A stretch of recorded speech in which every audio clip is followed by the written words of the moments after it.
Hello, welcome to Kapow Toys Presents. I'm your host King Roanoke, and today we're going to be taking a look at Reveal the Shield Special Ops Jazz, speakers and all. Why are the speakers out, Grimmy? Because I can't work out how to put the buggers back in the car. It's Jazz, ladies and gentlemen, and he looks fabulous. He looks superb. He's so reminiscent of his Generation 1 self. It's scary. It's just a real shame that we have to have the bloody rub sign instead of a nice big Autobot sticker. Thankfully, the United version will fix that and actually stick on about another dozen paint apps all over the car, meaning that this guy is going to look even better when it comes to the United version. The toy itself is superb, amazing sculpted detail. Paint apps are lacking all over though on the Hasbro version, which is a real shame. But it doesn't detract from the fact that this is an amazing rendition of Jazz, and we can only hope that the United one just adds the paint app to create a really polished piece. Taking a closer look at those speakers, his speaker system, it's on ball joint 3mm clip system. The doors do just open. The windows rotate around, and I'm going to pop it off because, as I say, I cannot work out how to get them back in. I can't be bothered to get the instructions out. And you can have them without the speakers without a problem at all. As if that paint app had continued. You know, silly little things, silly little things. Let's get rid of that one as well, shall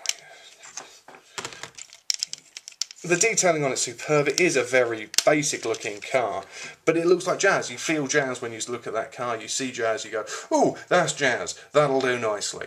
And that's kind of what you want from the classic style toys. I mean, we've waited a long time for this Jazz figure to actually make an appearance, and I'm really not disappointed with the alt mode.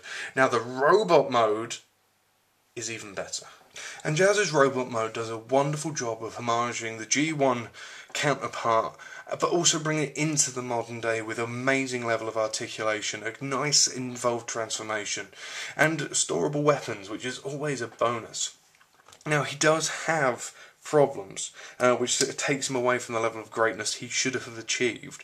But let's start with the good bits. And the first off is his engine block. This actually stores it underneath the vehicle in alt mode. I should have showed you, but I didn't, so there we go. And just transforms into his gun. Much in the same way as the alternators did. A lot of the G1 toy, or a lot of the classics toys are now doing this, which is really nice. And his gun does look the part as well. It does look really good on the figure. Also really nice is the storage of the speaker system around his back, and they're instantly deployable just by rotating those glass panels around, panels in the glass around, like so. And of course, because they're on ball joints and they're the 3mm clip system, you can arrange them any which way you wish. I love the detailing on the legs, the fact that this is an automorph area as well. You just unfold it, it all flows out nicely, or should do anyway. You can have some problem with the feet, them getting caught up, so you do have to be a little careful, don't just go and spin it round. I have heard instances of it already breaking on people because of it. And I also like the fact that they have broken up the legs and the arms with the white and black panelling, the differences in the two. And because he's such a simple colour, he is just white, black and grey, really, with a few paint apps on. It's nice that they've gone to the level to actually break up the detailing on it. Now, the problems. Now, the main problem is, because of an automorph feature in the chest area of Jazz's head, his chest doesn't lock into place. Now, this isn't too much of a problem, except for when you went to move the arm.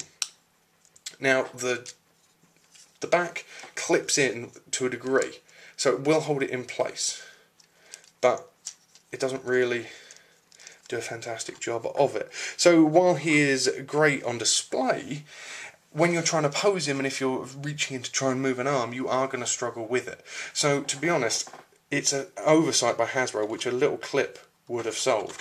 Now, another problem is the implementation of a combined weapon mode. You can take the speakers off, clip them onto the side of the gun, and make a much larger weapon. I'm not going to because it looks rubbish. It looks utterly rubbish. It looks terrible. Bad idea. Bad. But overall, he is a sensational piece. You look round him, he really is reminiscent of G1 Jazz, the design rather than the actual toy, though the transformation is quite similar. He's pretty much kibble free, everything works and fits into its place, everything is designed to go somewhere, and while there are elements of car about him, you know, in places, for example obviously the chest, but like the roof on the back, it all serves to make a more complete robot, and as such again is another robot that I can pretty much say is completely kibble free. In all, Jazz should have been the greatest toy out of this line, out of this wave, and for a long time, because he's been so long we've been waiting for him. But maybe because we've been waiting so long and it's been hyped up so much that he's been coming, I am left a little disappointed by him.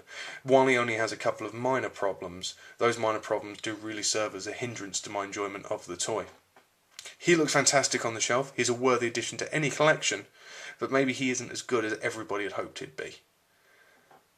I personally am still a fan of a couple of scouts over this guy, but he is a cracking figure, and the fact that we've now got a classic style Jazz is an amazing thing. So you can get rid of your G1 Decode movie Jazz and put this guy in his place. Anyway, I've been King Grimlock, this has been Reveal the Shield, Special Ops Jazz, and we will see you next time. Whatever